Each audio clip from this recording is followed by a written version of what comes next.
Hello friends, welcome to this channel stock market info. तो चलिए friends, video को start करते हैं। वीडियो में अब कवर करेंगे फ्रेंड्स डिफरेंट अपडेट्स को लेकर। तो सबसे पहले फ्रेंड्स अमेज़ॉन को कवर करेंगे। अमेज़ॉन को लेकर फ्रेंड्स एक बहुत ही अच्छी न्यूज़ आ रही है इंडिया के लिए, क्योंकि जो इनके सीईओ हैं उनकी मीटिंग हुई थी मोदी जी के साथ।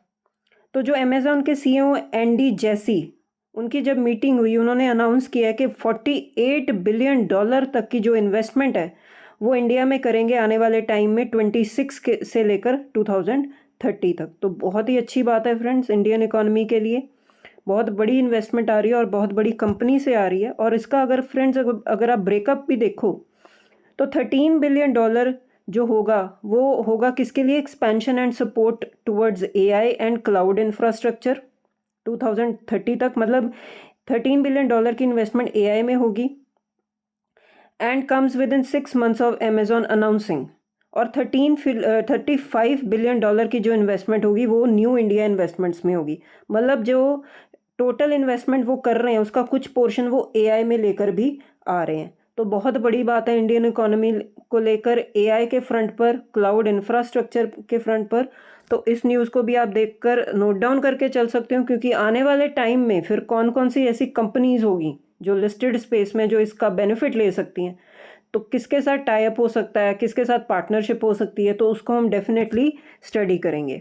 नेक्स्ट है फ्रेंड्स, लोधा डेवलपर्स को लेकर एक न्यूज़ आ रही है जिसमें एक फाउंडर ग्रुप है, उन्होंने अपना जो स्टेक है वो सेल कर दिया थ्रू ब्लॉक डील, और जो स्टेक की वैल्यू है वो है 1865 करोड़ रुपीज़। नेक्स्ट है फ्रेंड्स, सुजलॉन एनर्जी जो कंपनी है उसको लेकर एक बहुत बड़ी न्यूज़ आ रही है, क्योंकि उनको एक ऑर्डर मिला है 400 मेगावाट का टाटा पावर से। और इन दोनों की जो पार्टनरशिप है वो क्रॉस कर चुकी है 1 गीगावाट। मतलब दोनों पार्टनर्स हैं, बहुत अच्छा काम कर रहे हैं, क्लीन ग्रीन एनर्जी में काम कर रहे हैं, फ्यूचर की ग्रोथ और ग्रोथ वाले सेक्टर में काम कर रहे हैं। तो आप इन दोनों कंपनीज को भी नोट डाउन करके चल सकते हो। नेक्स्ट है फ्रेंड्स, जियो के आईपीओ के बारे में। जैसे हम मतलब पढ़ चुके हैं कि आईपीओ आ रहा है, बहुत बड़ा आईपीओ है, 12 से लेकर 13 लाख करोड़ की वैल्यूएशन का आईपीओ होगा ये। और बहुत डीआरएचपी भी फाइल कर दिए इन्होंने। तो इसको लेकर फ्रेंड्स एक इंटरेस्टिंग जो अपडेट है वो ये है कि जब ये जियो आया था ना नया नया, तो मेटा ने, अल्फ़ाबेट ने इसमें इन्वेस्टमेंट की थी। बहुत सारी और भी कंपनीज़ हैं जिन्होंने इन्वेस्टमेंट की थी, ओवरसीज़ इन्वेस्टमेंट, फॉरेन से इन्वेस्टमेंट्स आई थी, लेकिन मेटा ने भी की थी, अल्फ़ाबेट ने भी की थी।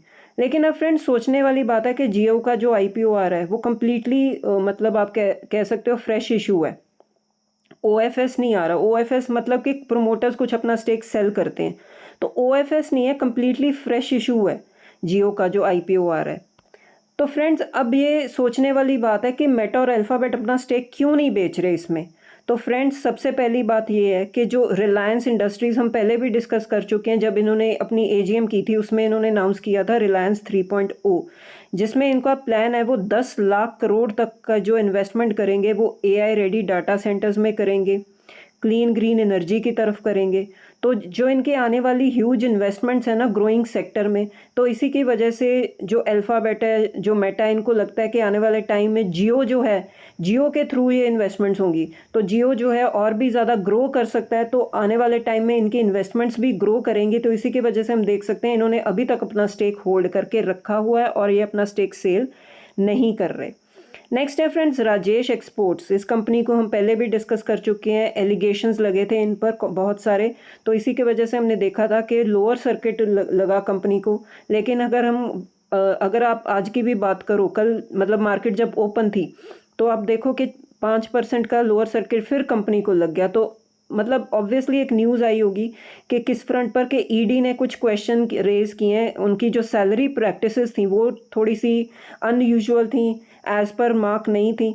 तो इसी की वजह से हमने देखा कि कुछ जो है एलिगेशंस जो लगे, उसके बाद जब इन्वेस्टिगेशन चल रही है और भी चीज़ें निकल कर आ रही हैं, जिसकी वजह से हम देख सकते हैं कि कंपनी को लोअर सर्किट ही लग रहा है। लेकिन अगर फ्रेंड्स अब लर्निंग पॉइंट ऑफ व्यू से अगर आपके साथ थोड़ा सा मैं शेयर करूं कि अगर आप इस कंपनी को देखो ना, जब से ये न्यूज़ आई है, नेगेटिव न्यूज़ आई है इस कंपनी को लेकर, तो नो डाउट लोअर सर्किट लगेगा ही लगेगा, क्योंकि कोई अच्छी सेलिब्रेट करने वाली बात नहीं है।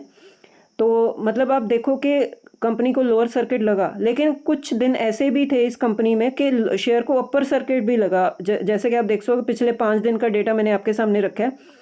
तो 2-3 दिन तो कंपनी को अपर सर्किट भी लगा, फिर दोबारा से लोअर सर्किट लगा। मतलब जब नेगेटिव न्यूज़ आती है तो लोअर सर्किट लग जाता है, उसके बाद जब शांत हो जाता है माहौल तो अपर सर्किट भी लग जाता है।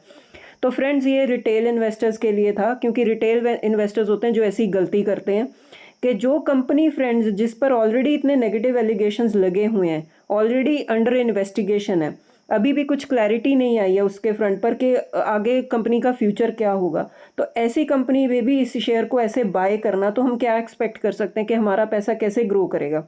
फिर हम बोलते हैं कि स्टॉक मार्केट में पैसा नहीं बनता, तो इसीलिए नहीं बनता फ्रेंड्स कि हम जो कंपनी चूज़ कर रहे हैं वो कंपनी कैसी, उसके फंडामेंटल्स कैसे हैं, वो हमने चेक नहीं किया। तो अगर मैं आपके सामने इस कंपनी का फुल टाइम ऑल टाइम का चार्ट पैटर्न भी रखूं तो आप देख सकते हो कि इस कंपनी ने जो अपना पिछला टॉप बनाया था ना, वो बनाया था 3 फरवरी 2023 और इसका टॉप था 946। 946 के बाद अब कंपनी क्रैश हो के 97 पर ट्रेड कर रही है।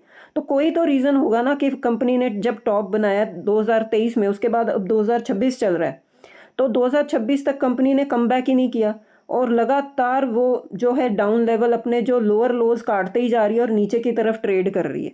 तो जो 1000 के पास जो शेयर ट्रेड कर रहा था वो आज 100 के आसपास ट्रेड कर रहा है, तो कोई तो रीज़न होगा ना। तो इस कंपनी में बाय करने से पहले फ्रेंड्स देखना चाहिए कि ये कंपनी के फंडामेंटल्स कैसे हैं, क्यों ये कंपनी 1000 के पास थी अब नीचे ट्रेड कर रही है, कोई तो रीज़न होगा ना। तो जब तक हम रीजंस नहीं स्टडी करेंगे तब तक हम ये नहीं बोल सकते कि हम पैसा बना सकते हैं। तो friends learning point of view से जस्ट मैंने आपके साथ ये न्यूज़ या ये कंपनी के बारे में शेयर किया था कि ताकि जो रिटेल इन्वेस्टर्स होते हैं वो ट्रैप ना हो। नेक्स्ट है फ्रेंड्स अद्वैत ज्वेल्स का आईपीओ जो आ रहा है, मतलब आईपीओ बहुत बड़े आईपीओज अब आ रहे हैं, मेन बोर्ड आईपीओज भी आ रहे हैं। तो आप उनको देख सकते हो कि रिस्पांस बहुत अच्छा मिला कंपनी को, स्ट्रॉन्ग सब्सक्रिप्शन मिली 104 times on day 3 also. Day 3 पर भी एक अच्छी सब्सक्रिप्शन मिली, जीएमपी भी इंक्रीज हो गया। तो हम देख सकते हैं कि आईपीओ को एक अच्छी लिस्टिंग मिल सकती है, ऐसा हम एज्यूम करके चल सकते हैं। नेक्स्ट है फ्रेंड्स टाटा सन्स के बारे में बात करेंगे। टाटा सन्स लिस्टेड कंपनी तो नहीं है, लेकिन ये होल्डिंग कंपनी है टाटा ग्रुप की। जो सारी कंपनीज हैं टाटा ग्रुप की उसकी होल्डिंग कंपनी है टाटा सन्स। अब इसको क्यों फ्रेंड्स हम स्टडी कर रहे हैं, क्योंकि इसको लेकर एक न्यूज़ आई है, वैसे एनबीएफसीज को लेकर एक न्यूज़ आई है कि आरबीआई अब कंसिडर कर रहा है कि जो एनबीएफसीज जिसकी जो वैल्यूएशन है 1 लाख करोड़ से ज़्यादा है उनको लिस्ट होना पड़ेगा। ये पहले भी हुआ था, लेकिन अब फिर से ये न्यूज़ आ रही है कि इनको लिस्ट करवाना पड़ेगा अपने आप को स्टॉक मार्केट में। तो इसी के चलते हम देख सकते हैं कि टाटा केमिकल्स कल 2.5% के आसपास तेज़ था, क्योंकि फ्रेंड्स अगर आप शेयर होल्डिंग पैटर्न देखो टाटा केमिकल्स का, तो उसमें जो 32% स्टेक है वो टाटा सन्स का है। और इसी के साथ टाटा इन्वेस्टमेंट कॉरपोरेशन, ये भी टाटा ग्रुप की कंपनी है, वो भी तेज़ थी कल। नो डाउट ऊपर से प्रॉफिट बुकिंग होगी, लेकिन इसमें भी जो आप देखोगे टाटा सन्स का कितना स्टेक है 68%। ठीक है, तो टाटा सन्स के जितने भी और भी कंपनीज हैं जिसमें टाटा सन्स का स्टेक है, तो अगर ये कंपनी लिस्ट हो जाती है तो इन कंपनीज को फ़ायदा होगा। कैसे, जैसे अगर टाटा केमिकल्स की ही बात करें तो टाटा केमिकल्स 3% तक का स्टेक टाटा सन्स में होल्ड करती है, जिसकी वैल्यूएशन है अराउंड 20,000 करोड़। तो अगर ये कंपनी लिस्ट हो जाती है टाटा सन्स, तो टाटा केमिकल्स को और भी जो टाटा इन्वेस्टमेंट कॉरपोरेशन है और भी जो कंपनीज हैं, ठीक है, उनको फ़ायदा मिल सकता है टाटा ग्रुप की कंपनीज़ को अगर ये कंपनी लिस्ट हो जाती है। तो इस न्यूज़ को भी आप नोट डाउन करके चल सकते हो। नेक्स्ट है फ्रेंड्स स्टरलाइट टेक्नोलॉजीज़, बहुत अच्छे फॉर्म में चल रही है। एआई डेटा सेंटर को लेकर बहुत ही अच्छी अपॉर्चुनिटी बिल्डअप हो रही है इस कंपनी के लिए। तो कल इस कंपनी ने 5% का अपर सर्टिफिकेट लगा दिया फ्रेंड्स। क्यों? क्योंकि इन्होंने QIP लॉन्च की है और जो इशू प्राइस है वो 613 पर शेयर है फ्रेंड्स। तो अब इसमें बड़ी बात क्या है फ्रेंड्स, तो आप दोबारा से अगर आप इसका चार्ट पैटर्न देखो तो 584 का जो प्राइस है प्रीवियस क्लोज, ठीक है ना, जो प्रीवियस क्लोज प्राइस है वो 584 है, और जो वो QIP लेकर आ रहे हैं वो उसका इशू प्राइस आप देखिए 613।